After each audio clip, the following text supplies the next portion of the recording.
It's early February 2024, and hey, guess what? It's raining. This week, though, the mizzle hasn't stopped me from sallying forth into the woods for a bit of a slosh through the mud. Not gonna lie, though, I am completely wet through. So, this is the same woodland I've come to a few times for Three Ravens.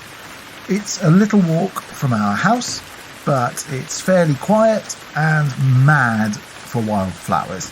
In bluebell season, the ground here is carpeted, but we are way off that yet.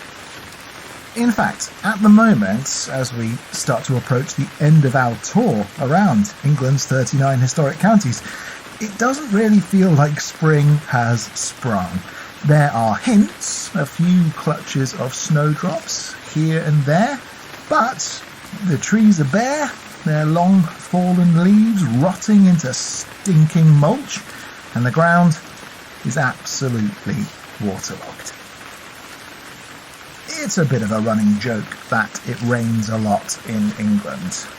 It's also part of our national character to moan about the weather. But this year it has rained so much over winter that it's a record year for it.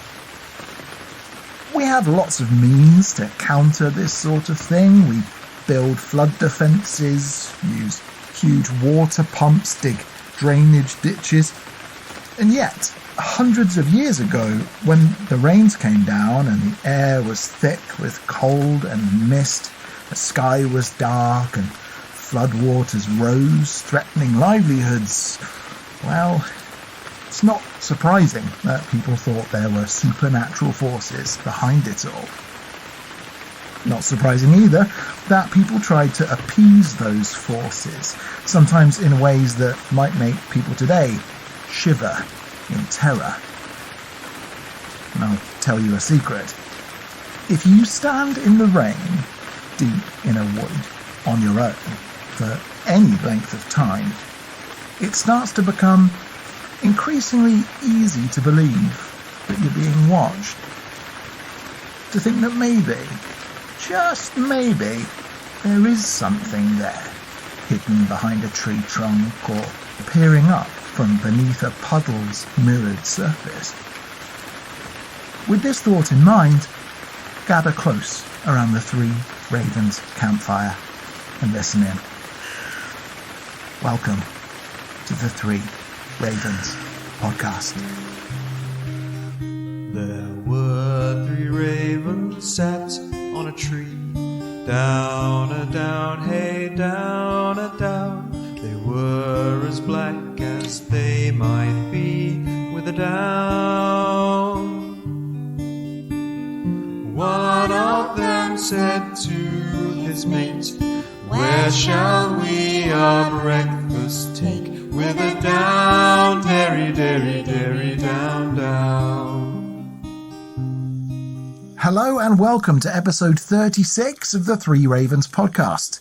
My name's Martin Vaux. I'm a writer, storyteller, and English romanticism obsessive, and I'm joined, as ever, by my partner in crime and all dark arts, Eleanor Conlon. Greetings, friends. Episode 36. Yeah. I mean, obviously, with all our bonus episodes and so on, we've actually released a lot more than 36, haven't we? 92, in fact, on the main podcast Whoa. feed. Yep. And if you add in Patreon exclusives and episodes of the Three Ravens Film Club, it's something like 110, maybe, but 36 county episodes. And 3 more to go after this one, and then we'll start all over again. Second lap. Oh, yeah. And another cool thing, last week we also passed through 125,000 downloads. So whoever downloaded us for the 125,000th time, thank you. It's a major milestone. Crazy. Anyway, thank you so much to everyone in the Three Ravens community for supporting us on this journey and telling your friends, gronking away on social media and so on. And we should give special thanks to our new supporters on Patreon: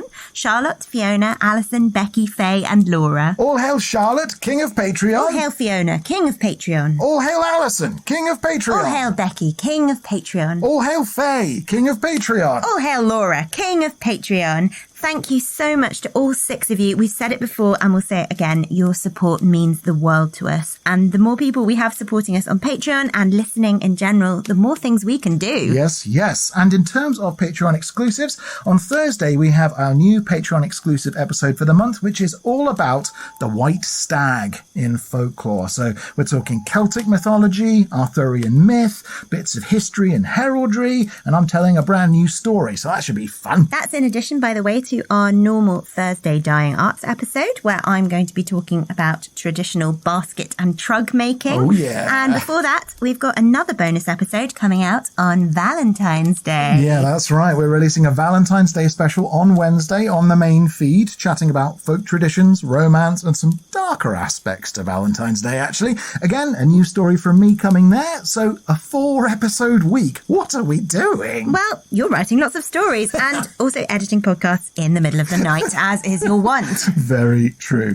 Anyhow, if you're not already a member of the Patreon, please consider signing up for $3 a month or $6 a month at patreon.com/3 Ravens podcasts. You get all of our episodes ad-free, Monday episodes 2 days early, monthly exclusive episodes, the 3 Ravens newsletter on the 1st of every month, and episodes of the 3 Ravens Film Club. Yes, and in terms of this month's 3 Ravens Film Club film, we're encouraging everyone to watch 1984's The Company of Wolves and email their thoughts about it through to us by Monday the 26th for inclusion in that episode. We rewatched it the other day and wow, what a great film. Ending is a mess, but the journey to get there is pretty darn excellent. So many wolves and ravens and rabbits and hedgehogs all blended with some juicy folk horror. The animal rating for The Company of Wolves is gonna be crazy. It really is. Anyway, thank you to everyone who has already posted responses to the film on social media. We heartily encourage everyone to keep doing so, or to email us their thoughts to 3ravenspodcast@gmail.com. That's also the place to send your entries to our folkloric flash fiction competition. We're looking for 1,000 words of carefully crafted prose. Tell us a story, take us on a journey, describe an uncanny encounter, then email your entries through to us. We'll read them all, pick our favourites, and give them special dramatic performances in an episode after the end of Series 3. Likewise, send us your folky tidbits, trivia, and local legends, as well as any feedback, which we always want to hear, to 3ravenspodcast@gmail.com. As ever, we'll talk about some of the lovely correspondence we've received at the end of the episode, but now it's time to get down to business. All right. So, Martin, it's February the 12th. Do we have any obscure festivals, ancient traditions, or long-dead saints to celebrate today? We sure do, because today is the little observed but long acknowledged 3rd day of Shrovetide, Shrove Monday. I'll be honest, as an avid lover of pancakes, I'm very familiar with Shrove Tuesday, also known as Pancake Day. Yep. And yesterday was Palm Sunday, when traditionally trees were burned to create the ash for Ash Wednesday, which is also Valentine's Day this year. Yep. But what's the deal with Shrove Monday? Well, Shrovetide used to be a multi-day festival where Christians prepared to be shriven. And being shriven means being purified in advance of the 40 days of Lent leading into Easter. Yes, in Lent, people traditionally went without all sorts of lovely things. No wine, no dairy products like milk and cheese, no eggs, no sugar. It was a kind of extended fast in advance of Ostara or Easter. Indeed. So, Shrovetide was basically about packing as much fun as possible into a few short days before everyone went without. It was a bit of a bacchanal, a bit of a glut of sweet things, fatty foods, and fun and games. The whole shebang used to start on Shrove Saturday with the beginning of the Carnival. Carnival literally means the eating of meat, same root word as carnivore. Then you'd have Palm Sunday, lots of sweets, hot cross buns were made. Then Shrove Monday, today, was a holiday, a market day, and a day for playing old football. Ah, yes, old football. Not like football today with its rectangular pitch and its rules. No. Yeah, so old football was, it seems, absolutely insane. The basic conceit was goals were set up at either end of your town or village. Then there was a heavy leather ball, sometimes filled with rocks, and you split into 2 teams, normally starting in the village square, and the objective was to get that ball through your opponent's goal whatever it It takes. must have been incredibly dangerous Yeah. because people would factor in natural obstacles like hills and rivers, choke points like bridges and alleyways. You weren't allowed to use weapons. You could definitely tussle and clatter into people. Yep. Before the days of modern medicine, you would have been taking your very life into your hands. Absolutely. A crazy sport, not played anymore. It's kind of split off into rugby, football, and lots of other things. I guess MMA to a certain degree. Although in days past, so from the medieval era through to the early modern period, everyone in the village was encouraged to take part in Shrove Monday football. There were other games on offer, though, if you didn't want to die, such as quoits, rope pulls, and fives. Then, as the day wasn't violent enough into the afternoon, you moved into Dappy Door Night. This is another slightly crazy tradition where children, and explicitly children, went from door to door selling bits of meat wrapped in bags or paper, Yes. meaning it wasn't always meat they were selling. Yeah. It could actually be a prank, and they were obviously extorting money from their neighbours. Yes, it's much like ideas we've spoken about before, such as wassailing, and is kind of a progenitor of Halloween trick-or-treating, but it was particularly brutal and also known as Lent crocking. Why Lent crocking? Well, because these gangs of children came to your door demanding payment for their mysterious bundles of maybe meat. And if you didn't pay them, or didn't pay them enough, or if they just didn't like you, it was known that on Dappy Door Night, these gangs of kids would try to invade your home and smash your crockery. Hence the term Lent crocking. Wow, mystery meat and property damage. Yes. My goodness, what a horrible tradition. Yeah, especially as, let's be honest, the next day the adults would no doubt set about getting their revenge, and not just by putting nasty things in pancakes. Anyway, that's the basic idea with Shrove Monday. It was a day for purging all that energy and all those wilder urges in advance of Ash Wednesday and the start of Lent. And what better way could there be to celebrate the sacrifice of Jesus than punching that bloke from down the road, beating your friends at lawn games, eating loads of fat and sugar, then smashing your neighbours' plates and dishes to smithereens? Oh no, I can see the county criers eyeing up our kitchen cupboards. Oh. No, stop it you lot. We like our cups and saucers whole. Some of those were presents. Get over here and ring us into Lincolnshire.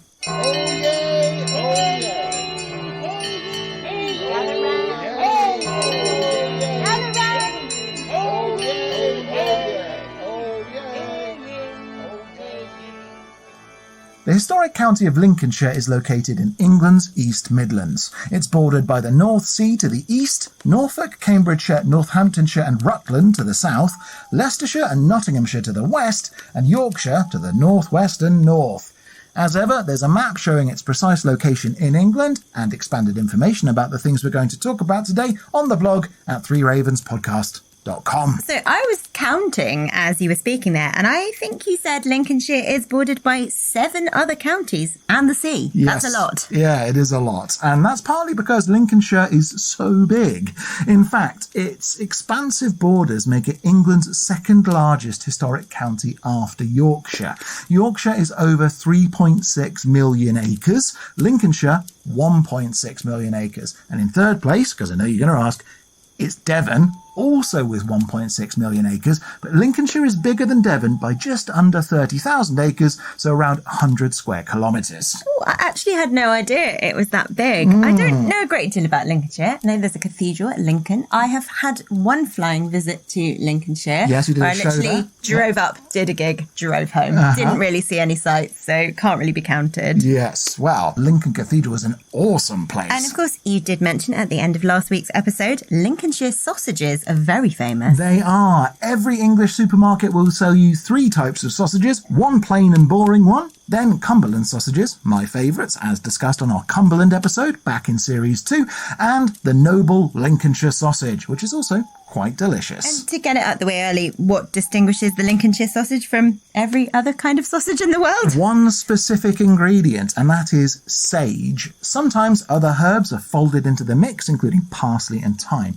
But for the traditionalist, a Lincolnshire sausage is made with coarse and chunky chopped pork, so not ground, blended with sage. The butchers of Lincolnshire have applied to have the recipe given protected status like the Cumberland sausage and the Melton Mowbray pork pie, but so far they've been unsuccessful. Very interesting. Okay, well, where should we start? For example, was Lincolnshire always called Lincolnshire? It most certainly was not.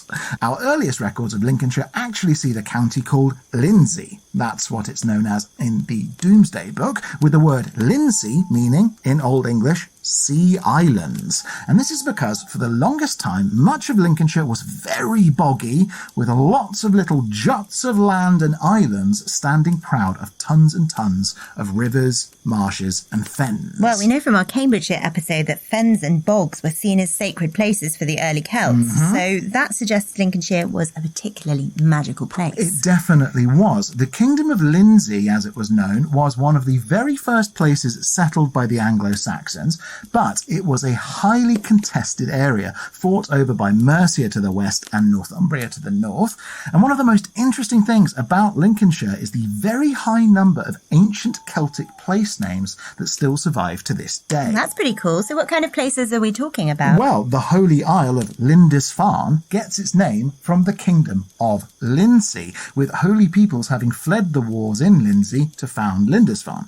But Lincoln, the county town of Lincolnshire, comes from when the Romans occupied it.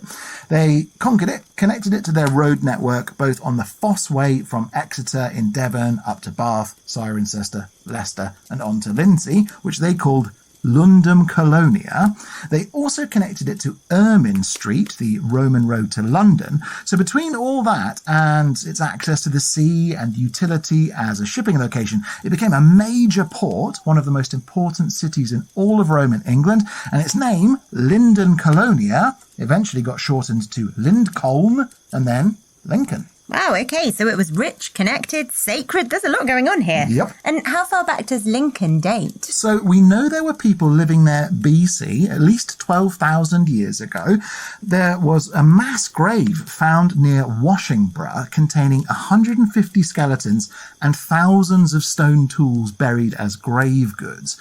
But because of all the water, much of which was kind of drained away by extended programs of dike digging and drainage by Dutch labourers in the 16th and 17th centuries, a lot of wooden remains have been lost. That's not to say people don't keep finding cool stuff, though. That's exciting. And what kinds of things have they found? Well, tons of things. In the Iron Age, the region was inhabited by the Corioltalvi tribe, and they had a mint pressing gold and silver coins.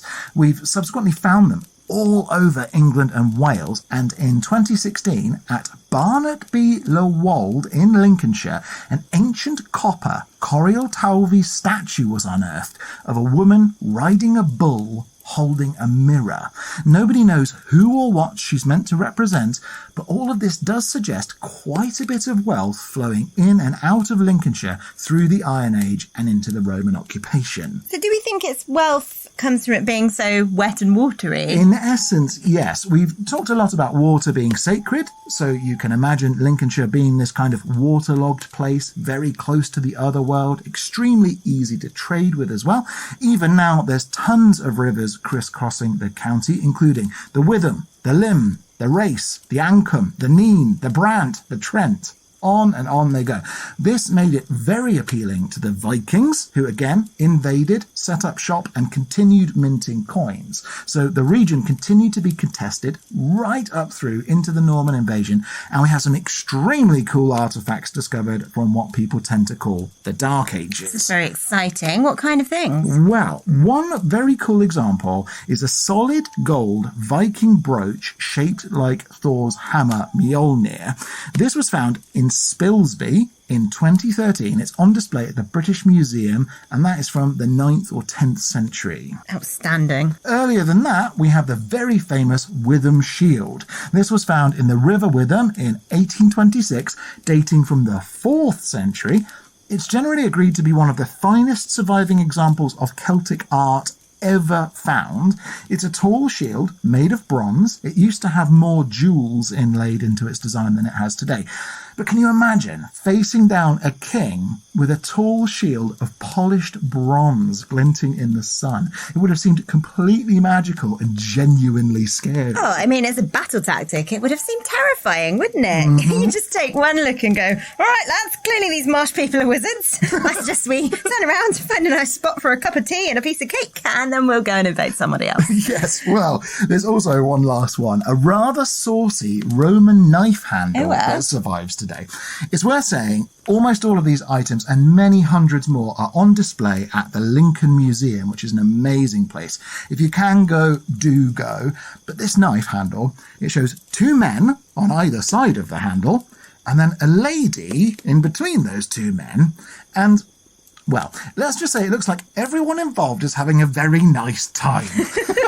Well, I mean, Lincolnshire so far, I have to say, you sound like a tip-top county. You've got special sausages, saucy Roman artefacts, magic shields, Thor's hammer in solid gold. What's not to like? Well, indeed, and it doesn't stop there, Eleanor. Once the Normans invaded, they built Lincoln Castle, and this remains to this day one of the best preserved castles in all of England. The other main castle in the county is Tattersall Castle. That one is a moated medieval castle and incredibly beautiful. It's said to be the finest example of medieval brickwork in England and one of the three most important surviving brick castles of the mid-15th century. That one is run by the National Trust. I'm not sure I know of that many brick castles. Hurstman's near us, one of those. It is, and the other is Kirby Muxloe in Leicestershire, which, if you remember, I said people should visit ASAP as it's deteriorating quite quickly.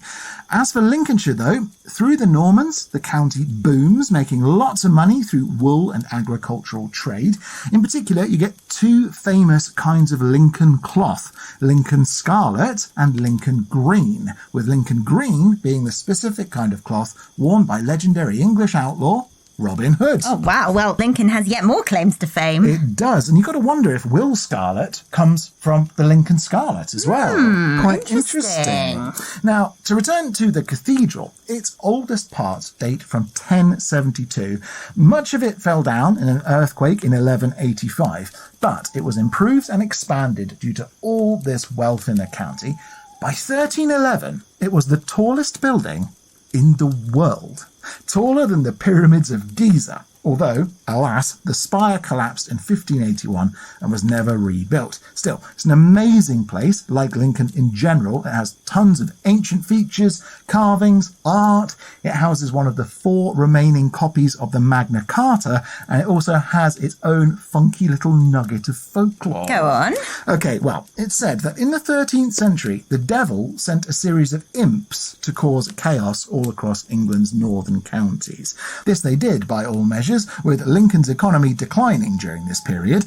And one day, 2 of these imps invaded Lincoln Cathedral and started making merry. They overturned pews, lit fires, threw nasty impy businesses all over the nave. So the bishop prayed for help and an angel appeared, trapping the imps in stone. And you can see them there, petrified by the might of God, in Lincoln Cathedral to this day. Outstanding. I'm not going to dig too deeply into what the impy businesses thrown over the nave were, but I think I've remembered, actually, like Winchester Cathedral, Lincoln also has a surviving Tournai font, I think. It does, a black marble Tournai font, 12th century carvings all over it, including of Adam and Eve elsewhere in the cathedral, eating the forbidden fruit, loads of gargoyles and grotesques, there's flying buttresses holding it up at the sides. It's a mega cool cathedral. But a moment ago you mentioned a decline in Lincoln's economy, possibly caused by imps. Yeah, I think probably caused by imps, but historians have written some other reasons. So Lincoln was very much mixed up in the Barons' Wars, basically. That had a big negative impact on its economy. Plus, it expelled its Jewish community. It was one of the major 5 Jewish communities of the medieval era in England. The county was then badly impacted by the dissolution of the monasteries. Crowland Abbey is a stunning example of a ruined Benedictine monastery dating from the 8th century. Definitely worth a visit. Plus there's Thornton Abbey, Topham Abbey, Haverham Priory, Bourne Abbey, Revesby Abbey, loads and loads and loads of them, all stripped of wealth by our old foe, Henry VIII. Boo, boo. Now, as if all that wasn't bad enough, the real death blow came for the county by the hands of your chum, Oliver Cromwell. Lincolnshire was literally in the middle between royalist and parliamentarian factions. It was a full-on war zone, meaning most of the county's old buildings were reduced to rubble during this extended period of conflict. Look, now, I can obviously admit the parliamentarians were partly to blame, but it really does take two to tango. Oh, I see. You can't say it was all Parliament's fault. No, but, Eleanor, who started it? Oh, come on. Eleanor, come on, who started it? We did, Martin. We started it and our cause was righteous, damn your eyes. Okay. Anyway, after the Civil War, the county ended up in the doldrums with no major industries left. Thankfully, that all turned around in the Industrial Revolution when the county once again boomed. Heavy industry moved in, including railways, canals, factories, and tons of businesses. It continued to be essential to England's survival during the wars, particularly World War II, in which Lincoln was badly bombed. But Lincoln continues to be one of the few places in England where garments are still manufactured, and there's still heavy industry there, and it's also a little buzzing hotspot for the IT and services sector. And aside from Lincoln, are there any other major towns or cities in Lincolnshire? Oh, most definitely, and some famous ones. Grimsby and Scunthorpe are pretty major, plus you've got Boston, Gainsborough, Mablethorpe, Grantham, Stamford, Sleaford. Going into this, I knew basically nothing about Lincolnshire, and I've got to say, having done my research, I'm psyched about this county. It's such an interesting, beautiful place. I've got to say, I went to Mablethorpe, Yes. and I'm not sure it can be described as a major town. No, it's not a major town. It's pretty, right? Oh, yeah, it's a very it's got the most amazing beach. Yeah. It's just this really long, sandy beach. This is the thing, they're kind stunning. of famous places because each of them have got something notable or kind of amazing about them. Something that I really noticed when driving through Lincolnshire to get to Mablethorpe was how flat the land Yes. was. Mhm. Yeah, very kind of startling in a way. And it evidently has this very rich history. But if we do our thing and make our pivot towards folklore, Yeah. is there as much rich mythology and arcane weirdness in Lincolnshire as there is evidence of antiquity? Well, you'd sure hope so, wouldn't you? And with the Lincolnshire Wolds, this huge expanse of chalkland hills, plus, like you say, all these flat areas like the wetlands of the Lincolnshire Fens, the amazing coastline running down the Lincoln Cliff Escarpment, and the Lincolnshire Marshes, there's tons of wild places there too. One of the most fascinating things I learned about it, though, is that Lincolnshire has no record of any ancient fairy stories at all. What, none at all? Nope. Unlike almost any other English county, there is no significant old legend or story about fairies in Lincolnshire. The closest thing to it comes from Sturton by Stow, where there's a beautiful Saxon church, and it's said that when the decision was made to build Lincoln Cathedral, stone was carried by spirit horses from Stow to Lincoln, and that the devil regularly tried to scare them, so they dropped their stones along the way on several occasions, making what most people would recognise as a kind of fairy stone. But that's as close as you get to fairies in Lincolnshire. Although the county did have a famous woodwose. Wait, an actual recorded woodwose? Yep, this legend comes from around Stainfield, and at the Church of St Andrews in Stainfield, there's loads of carvings of this woodwose. The legend says that he terrorised the local area at some point in the 9th century. A knight, Hercules de Terwit, set about catching and battling this wild man, who was said to be giant in stature, dressed in leaves and bearing an enormous club made of an upturned tree.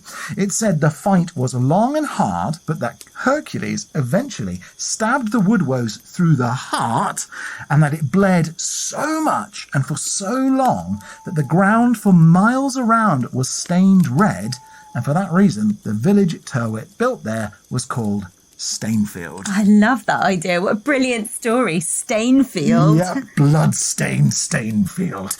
What's even cooler is that, a bit like the Conyers falchion, as mentioned in our Durham episode back in Series 1, for centuries, Hercules de Terwit's helmet, sword, and gloves were all kept in the church on display but they were stolen in 1995. Why do people do these things? Stealing from churches, I mean, really? And stealing ancient artefacts as well. I mean, it's not like you're going to be able to make a ton of money for them on eBay, for goodness sake. Well, indeed. Honestly, look, if anyone knows who stole the sword that killed the Woodrows of Stainfield, please could you put it back so we can go and see it? Yes, indeed.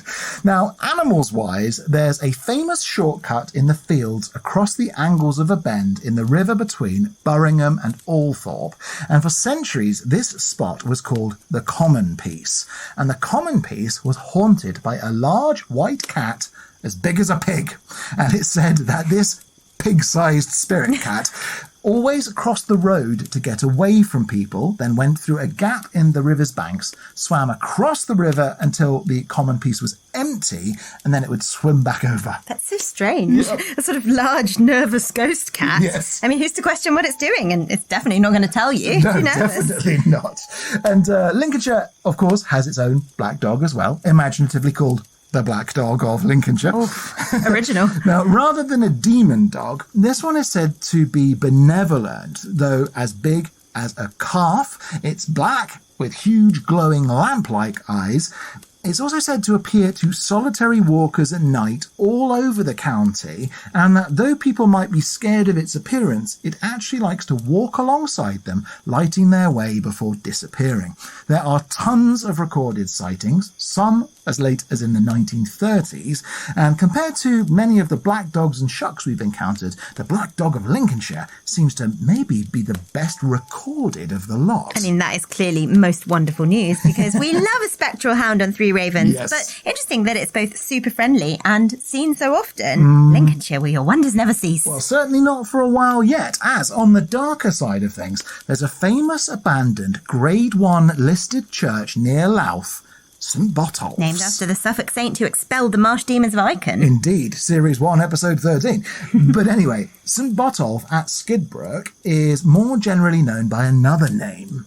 The Demon Church. What? The Demon Church? Yep. The building dates from the 13th century, and since it was abandoned, it has been a consistent hotspot for supernatural investigators. It was thought for a long time to have been used for black magic rituals, and there's known to be a range of different phenomena to appear there, from orbs and shadowy figures to sounds of thunder, even in clear weather. So if you want to get freaked out, take your EVP equipment onto the Demon Church and scare yourself silly. No, thank you. I mean, I don't like to believe in ghosts too hard, you know. I don't want them to get any ideas. And as we've already full-on encountered one rather smelly ghost this year at Rye Castle, as recorded in our Patreon-exclusive Rye Ghost Tour special, I need not encounter any more for a while. That way, I can once again reassure myself that they are not really real, even though I know in my heart that they actually probably are. Outstanding, Eleanor. Take that, logic. I is what I is. So another pretty creepy one. At the Isle of Axholme, an ancient place once utterly surrounded by marshes, there used to be a nearby village called Root. That's spelt W-R-O-O-T. Only, it's said that in the days of King Oswald of Northumbria, so in the 7th century, all the men on the Isle of Root were hit by a terrible curse, which was visited on them in the form of a thunderstorm. And after a bolt of lightning struck the village, all the men transformed into flies. What? I mean, do we know what they'd done to deserve this curse? And were the women fine? Yeah, I think the women were fine. Somebody should interview the women. What do they know? It must have been a pretty bad thing these men did, though, to bring on a full-on smiting. And not just to death. It's not like they were just smited to death. They were cursed to flies. That is bad, isn't it? It's terrible. Anyway, for centuries afterwards, when swarms of flies formed in the marshes around the Isle of Axholme, which often happened before or after thunderstorms apparently, they were called by the local islanders the Little Men of Root. That is creepy, isn't it? The idea that all these ancient people are flies, still breeding and carrying on buzzing about. That is a super dark fate. It's a good one, isn't it? And really unusual. Another pretty strange one comes from Lindholm, where a hermit, William of Lindholm, was said to have built a chapel out in the wilderness with an altar at one end and a hearth at the other. He carved them out of stone. They, in fact, carved this entire chapel out of stone and built it. He's said to have lived there in holy isolation until one day he said he knew it was his time to die. The Bishop of Lincoln came to visit him, which is how we have these records, and the bishop tells us William had prepared a special stone slab, which he propped up above the grave he dug for himself in front of his hearth. Did he? Because, it sounds like William of Lindholm is about to cap his own grave with this giant slab. Yep, he did exactly that. When he felt he was close to death, he climbed into the grave he dug himself, then tugged on a rope to make the slab fall on top of him, engaging in one of the only acts of self-burial we know about in England. And even wilder, in 1727, when William's ancient chapel was collapsing in on itself because of wind and rain and weathering and so on, the site was excavated by Samuel Wesley, the Reverend of Epworth, who found the human remains of William of Lindholm under this massive slab with an oval piece of beaten copper on his chest and a peck of hemp seed, with hemp seed in folklore being used in divination to help you see your heart's desire. Well, I really hope William of Lindholm did see his heart's desire, because to me it sounds like he basically killed himself with a massive chunk of rock, but there you go. Yes. Now, we've got some very cool bits of lore associated with the River Trent as well. The first is that it has its own genius loci, so local god, also known as Old Forky or Old Muddy Face. These legends come to us from at least as early as the 15th century, and it's said that Old Muddy Face appeared in particularly violent waves in the River Trent, threatening to drown people. To make him happy, it was said people should throw bread into the river, but never spit on their fishing nets, as that would annoy him, and never spill salt into the river, as he was said to hate it. So do watch out for Old Forky or Old Muddy Face, everyone. Well, yeah, especially if you're going for a riverside picnic. Last thing you need is an ancient river god coming and sweeping you under the water. Very true. There are actually quite a few sweep you under the water type beasties in Lincolnshire, as I'm sure you can imagine. 3 of them I'll be mentioning in my story this week.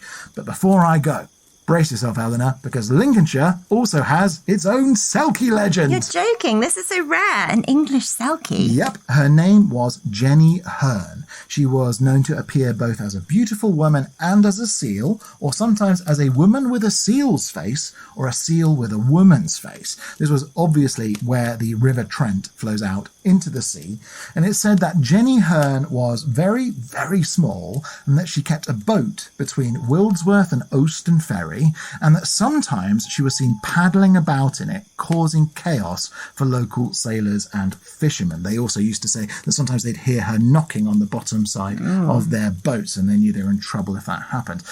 Rather than a thing of beauty, though, she was very much a Selkie to be feared. Oh, well, Jenny Hearn, what an excellently strange creature.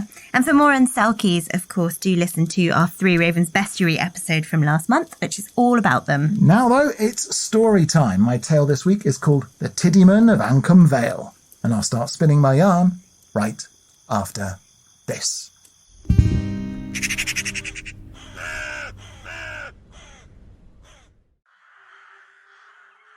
At the town of Glanford Brig, where the mud is green and stinks of the sea, men have crossed the River Ancombe for long as there were souls in England.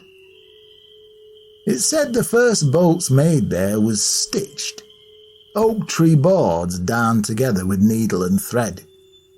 For oaks is a holy tree.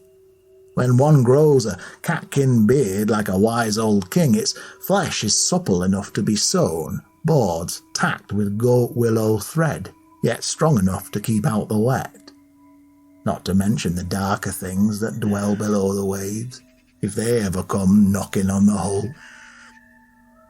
For the longest time at Glanford, and those droves around it, Kettleby as was, Scorby Brooks, Rawby and Wrestle, all were at the mercy of the waters. Floods came in upon door-sills, and marshes breathing in at winter, bellies swolled like a maid with child, then out they flowed come midsummer day, revealing earth richer than Croesus. until the Dutchman came. Through all those dark months the bogs spilled over. The stink of the fens rolled in on the wind, and the cold salt kisses of the water wives were wet on the lips of all at Glanford and for miles about.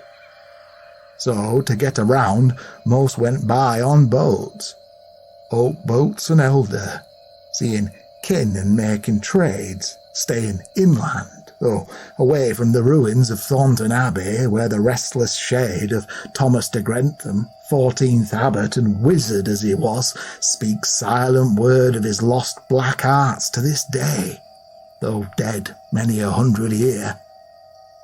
Such folk as dwelt at Ancombe Vale were in times past known as car folk, and to please the waters they kept to strange ways.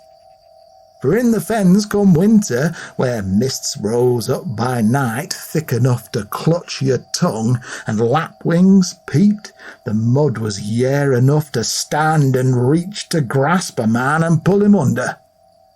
Many knew it, saw pale and creepy fingers in the mire, which were called dead hands, for that is what they were. To keep safe, all gave to the boggarts who held the fen waters at their command.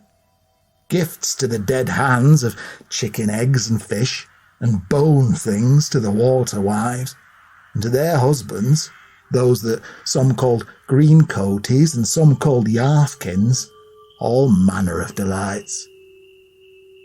Though the car folk called them strangers, to most beyond Ancombe Vale, those men of the marsh were known as Tiddymen. This is for they grew no taller than a 3-year child, no higher than your knee. Though all had beards and grey big hands and feet, and ugly heads rolling about on their shoulders, they walked limpety-lobblety, mayhaps as they was lame, looking like dearie wee grandfathers with long white hair and whiskers all cutted together and tangled. Most times the folk of Glanford kept well in with the Tiddymen, for if left alone those strangers harmed no one, and if people were good to them they never forgot it and helped them back. Come summer, it was said they wore grass-green jackets and breeches and yellow bonnets like toadstools atop their queer little faces, with long noses and wide mouths, their tongues hanging out and flapping about. They were mischievous and playful, folk said, and in the harvest fields they pulled the corn ears about and tumbled in the stubble. They wrestled with poppy heads, tweaked the flower buds and chased butterflies, tugging worms out of the earth in jest. In spring they fell to shaking and pinching the tree buds to make them come open, and if happy they helped the corn to ripen. The crickets played for them with a right good will, and they painted the pretty colours of the flowers and made the reds and browns of the fruit come autumn. It was well known if you'd only stand quite still out of doors, and you'd see the tiddy things running and playing all around you. They were never heard to speak, but if made angry they grinned and yelped like angry dogs. But when gay, they'd come croodlesome and twitter and cheep as soft as birds, laughing like pie-wits, making the sound of ooey, ooey, ooey. Though that were only in the bright months, when they gave. In the cold times, they'd take, and they'd take and take and take away, for that was when their bills came due. When the cold rains fell, and Ancombe River ran quick out on towards the sea, and the fens grew fat and black and wet, by night the strangers danced on the glebe underneath the moon. Gowned in grey for winter time, they could scarce be seen through the thick mists, but came out from their water holes with the sound of running water and a sough of wind. And there were large, flat stones found here and there in the valley, where the waters never touched. The stranger stones, they were called. By days, people smeared those stones with blood and lit fires on them for the Tiddymen to dance about, for if they didn't, they were hell to pay. People did all they could to keep in with them. Laid on those stones the first flowers of the garden, first orchard fruit, first ears of harvest corn, a bit of bread and salt, a drop of milk or beer. And the givers went home quick once they'd laid down their gifts, paddles racing through the gloom, for none would want to see the tiddy folk eating at their victuals. And when the deepest dark came on, people walked about with lights in their hands, and smeared the sills of windows and doors with blood to keep the horrors off. At Yule, priests would call such actions sin and heathen, but the car folk did their part. Made cakes of grain to roast beside the hearth, then left them on the stranger stones, bobbing out upon their boats to keep the Tiddyman sweet. When they were happy, you knew it, for they'd screech out like pie-wits, "Ooee! Ooee! Ooee!" But when angered, oh, you knew that too. Things withered. Harvests failed, folk went missing or hungry, and the waters rose and rose right up to doors, sometimes pouring in. The mists turned green, and from out them came the Tiddyman to take what should have been gave. Folk that did give had naught to fear, but those who shirked, who kept food back in hoards, the strangers knew and took their share with their tiny little hands. One year, just such a thing occurred to Balfour, preacher of Kettleby, back in the reign of Charles I. A proud man, Balfour thought to go without was good, so deprived himself and his daughter Kate, who were larch thin from when she were a girl. Balfour saw this as sacrifice, but the Tiddyman thought him a miser. More's a shame, for a good sort was Kate, pretty and fond of Gilbert Tyrwhitt, son of Sir Ralph, lord of the manor there. In the summer, young Gilbert came from Glanford upon his pony, and Kate would walk with him amongst the fields and orchards full of life. Balfour, who were priest, was in no place to offer up her hand to folk such as him, but still she'd come home with flowers in her hair and a glow on her rose-apple cheeks. Some said the money didn't matter, that Kate would wed Gilbert and become a fine lady even though she were car-folk. In those sunny times, the Tiddyman must have seen her out a-walking and taken a liking to Kate, greater than Gilbert Tyrwhitt. Back then, see, the duchies came. Sir Ralph had monies from the crown to drain the fens and make all Ancombe Vale good farming land.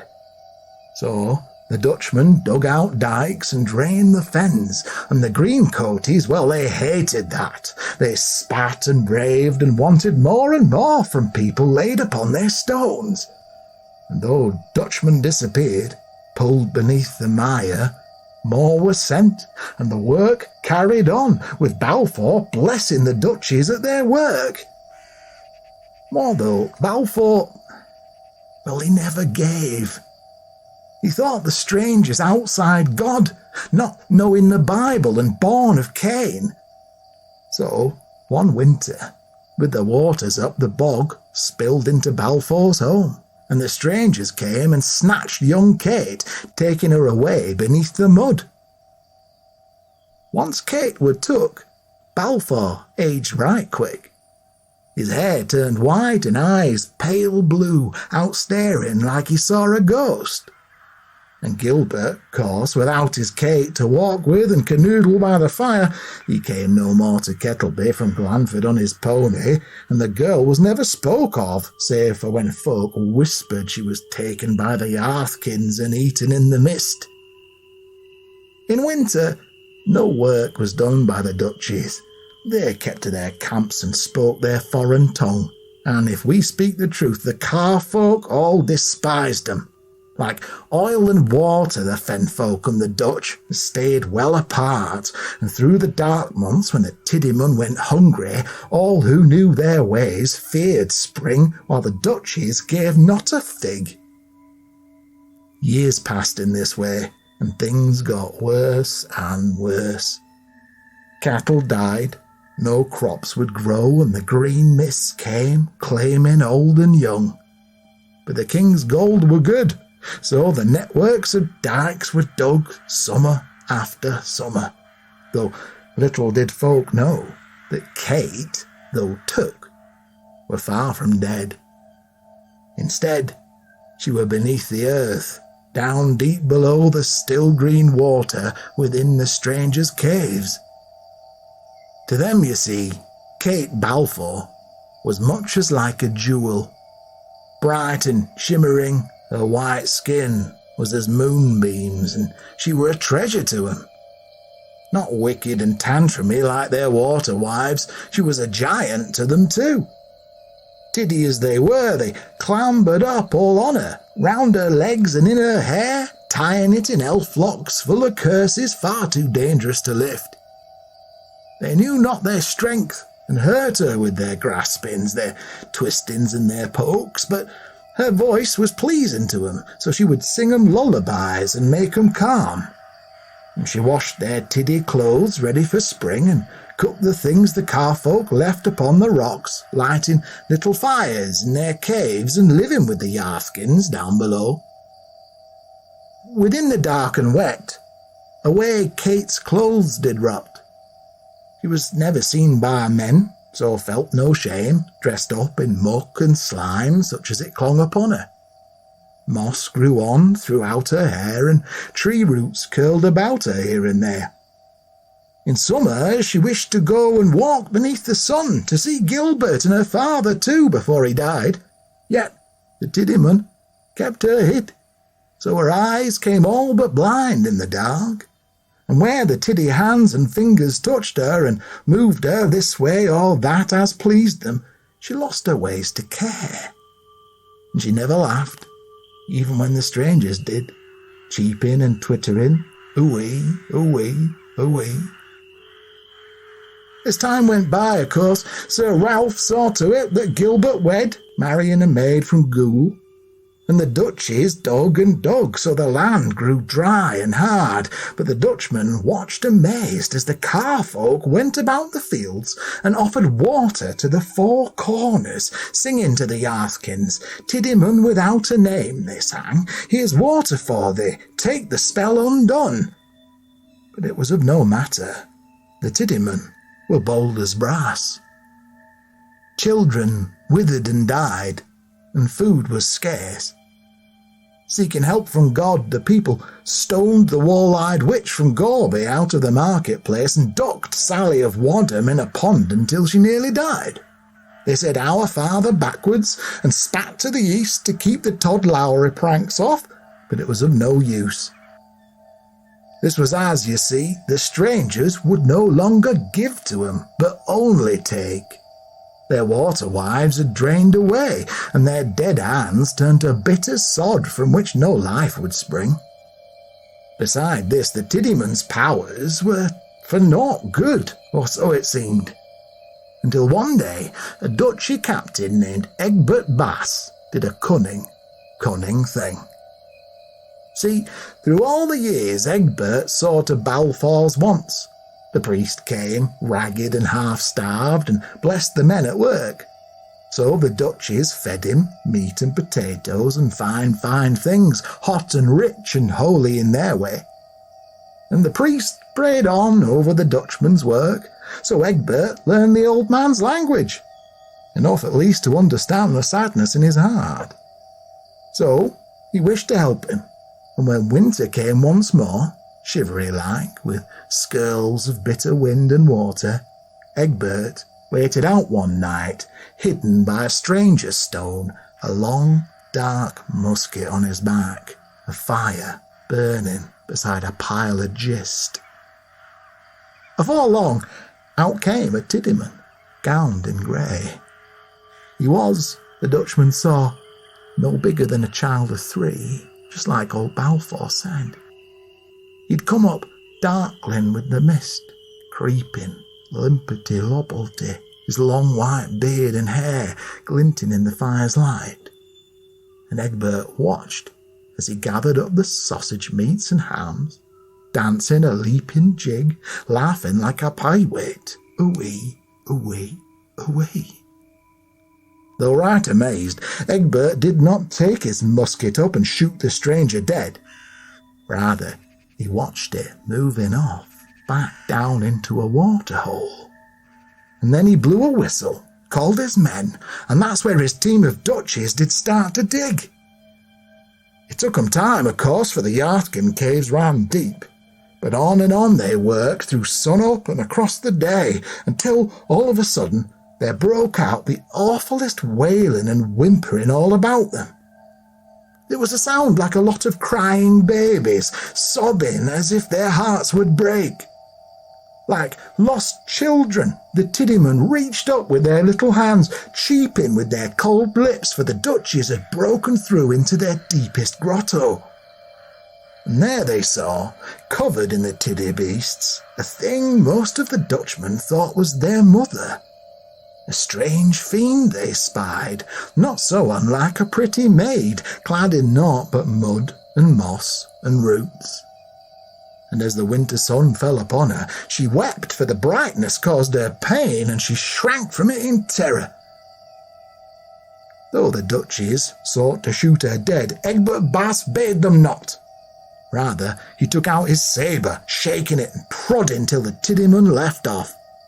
Then up he scooped the Yartkin mother, who was no more than Kate Balfour, and he dressed her in his jacket and carried her to Kettleby, to the house wherein her father lived. The commotion all about was great, for the Dutchmen lit fires then, burning down into the waterholes and blasting out the Yartkins with black powder. The stranger stones, too, they broke down, striking them with hammer and pick till nought was left but gravel.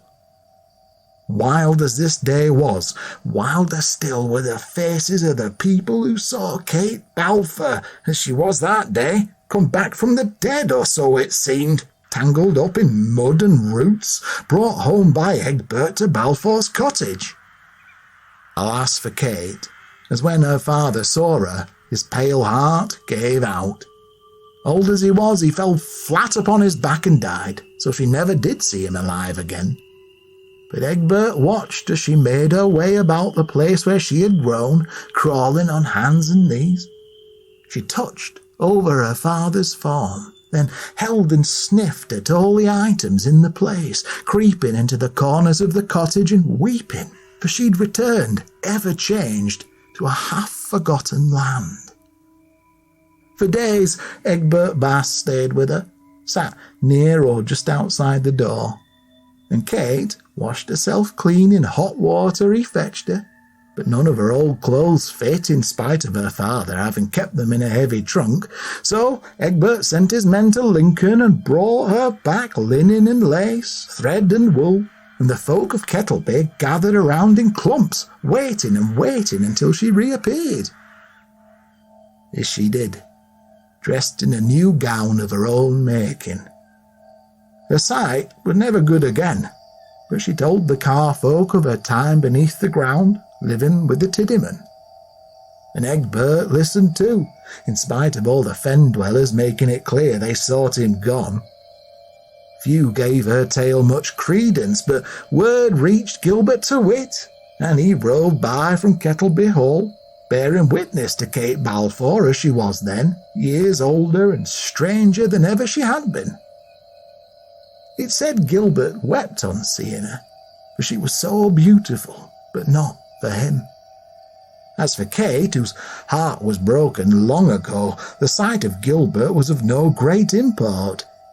He was a fatter man than the boy she loved as a girl, and balding with bad teeth. Far more handsome was Egbert Bass, and when Gilbert rode away it was the Dutchman who stayed behind, keeping at distance, asking her what more there was that he could do to please her.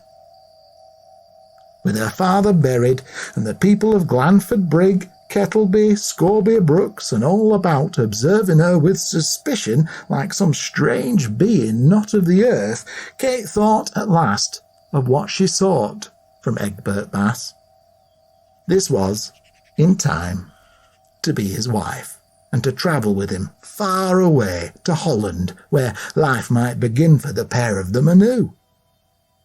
Egbert had loved on first sight the fair maiden hatched from out the fenland ground. So he of course agreed, and come spring, with the dykes finished, the pair set sail, never to be heard of in Lincolnshire again. As for Ancombe Vale, once the siege of Hull was won, the Tyrwhitt line ended and Kettleby Hall was torn down. Time ran by just like the river there. The earth grew lush and fruitful, the people less inclined to go about in boats. Still, for many years, on each new moon, the carfolk still went out to the nearest dyke edge and teemed water in the foss, saying, "Tiddyman, without a name, here's water for thee." Who knows if this old prayer was answered? The land there's good to this day, so who's to know? But on a misty night, it's still said you'll hear the Tiddyman's cries, and sometimes see a fire for 'em burning in the dark. Whether they dance about them as they once did, though, well, you'll have to ask a braver soul than I.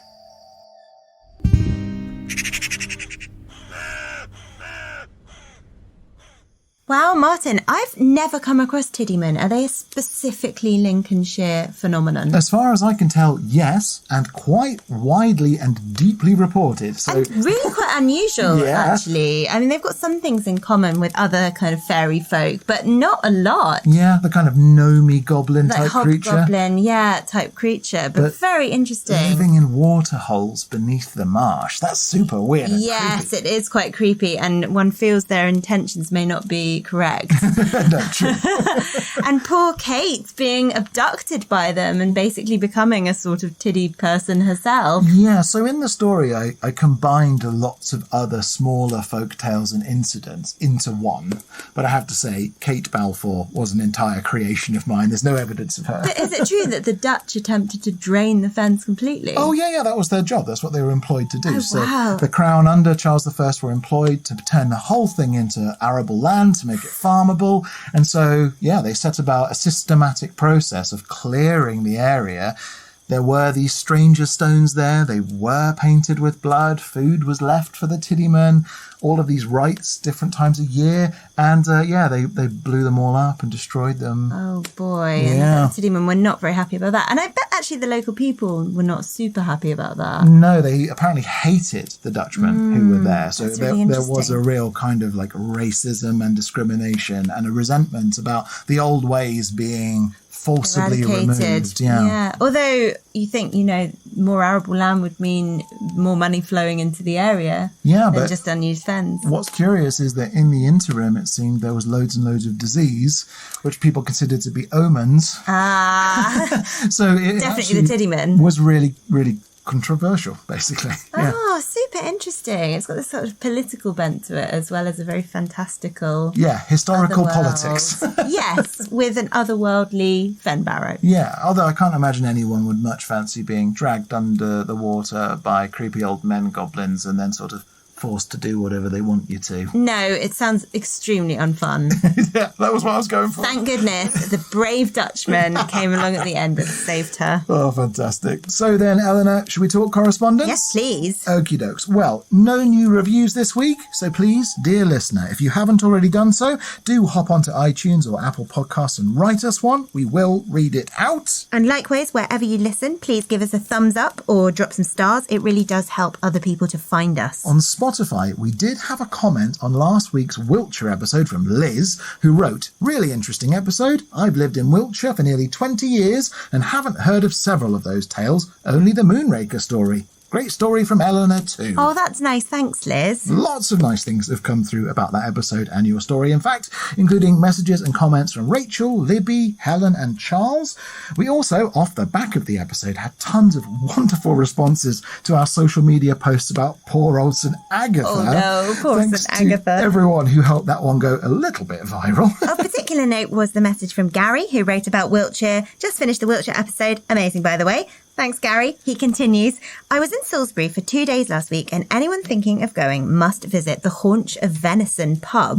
Apart from being haunted, it has a severed mummified hand of an 18th century card cheat on display inside a bread oven, of all things. Well worth checking out. Yep, a severed mummified hand. There are pictures. It's awesome. Thanks so much, Gary. We also had some lovely emails from Ian, Amanda and Jane. Amanda very passionately making the point that the Isle of Wight is not in Hampshire. Despite the fact that, sorry Amanda, historically, the Isle of Wight was part of Hampshire. Might not be today, but it was. Yes, split off in 1890, so barely yesterday by Three Ravens standards. So we were focusing on the historic county, indeed. Hence why we Sorry, did include Amanda. the Isle of Wight. But I'm sure you're right, and it probably deserves its own episode at some point, doesn't it, I think the Isle of a Wight? lot of the islands around England have such fascinating folklore. Yeah, we're going to have to figure it out one way or another. But we also had some lovely correspondence about last week's bestiary bonus episode about Bigfoot. Yes, so we heard from Tony, first off, who wrote about his slightly tricky time as part of the UK Bigfoot Society,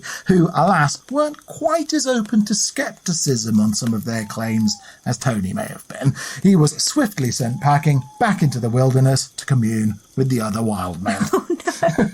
We also heard from Rob, who contributed a tantalising nugget to the whole Patterson-Gimlin film debate, which was the big kick-off moment for the US Bigfoot craze in the 1960s. And Rob, quite rightly, wrote to say that the Bigfoot costume used in the Patterson-Gimlin film was actually a test piece made by John Chambers, the award-winning costume designer and makeup artist famed for such things as designing Spock's ears for the original Star Trek and his work on the Munsters. I love the Munsters. I have the whole thing on DVD. You do love the Munsters. But John Chambers died in 2001. But he said that he had made that suit as a test piece for the original Planet of the Apes movie, for which he did the costume design and won an Academy Award. Basically, so the story goes, Patterson didn't tell Gimlin the incident was a hoax, which added to the sensationalism of the event, but it was a kind of open secret in Hollywood special effects circles that this guy had made the costume, lent it to this bloke as a prank. Well, that's excellent. Thanks, Rob, for passing that on. And if you, dear listener, have extra details on the things we've covered on Three Ravens, or just want to share thoughts and tidbits of folklore from your area, do email them through, just like your entries to the folklore flash fiction competition, to threeravenspodcast@gmail.com. In terms of our likers, commenters and super sharers this week, special thank yous go to Eric, I Am Nellie Kelly, Peter, Lily and Les on Facebook, Lissa, Tracy, Heidi, Cerulean-esque, Hedgebound England and Medieval Scribe on Instagram, and Paco, Titania, Alwyn Mayer, Jonathan Calder, Save Redland Library and Mystic Moon on Twitter. To join the fun on social media, please join the Three Ravens Facebook group. Lovely original artwork and exciting things shared by Sam, Vivian, Sabrina and others. And our Facebook page is at facebook.com/Three Ravens Podcast. Our Instagram is at Three Ravens Podcast. And you can also find us on Twitter or X at Three Ravens Pod. And we're also running at Folky Friday every Friday on Twitter now. So if you're interested in sharing cool folky art and info, which, let's be honest, you listen to the Three Ravens, you clearly are, tag posts #Folky Friday. We have new themes each week, so come along and get involved. Otherwise, we'll be back on Wednesday with our Valentine's Day special, and then on Thursday with a double whammy, our Dying Arts episode about basket and trug making, and our Patreon exclusive episode about the white stag in myth and legend. Then next Monday, Eleanor, where, will, we be wandering? We will be wandering to Staffordshire, the county of Wedgwood, China, the cheese riot of 1783, and the evil mermaid of Morridge. Are you trying to get away with doing another mermaid story? Absolutely not. Good, because it's my turn to mermaid. Mine. Until then, no, while our story's gone that way, we'll go this way. And remember, don't whistle till you're out of the woods. Thanks and credit go to E.H. Rudkin's The Folklore of Lincolnshire, Susanna O'Neill's The Folklore of Lincolnshire, and Stephen Wade's A to Z of Curious Lincolnshire, strange stories of mysteries, crimes and eccentrics, all of which were very useful in my research for this episode. Our theme song is the traditional folk ballad Three Ravens, performed by Eleanor Conlon and Ben Harbour, and our logo is by Ollie James Dare. The Three Ravens podcast is a Rust and Stardust production, written and produced by me, Martin Vaux. Thanks for listening. God sent every gentleman, such hounds, such hawks, and such leman, with a down, derry, derry, derry, down, down.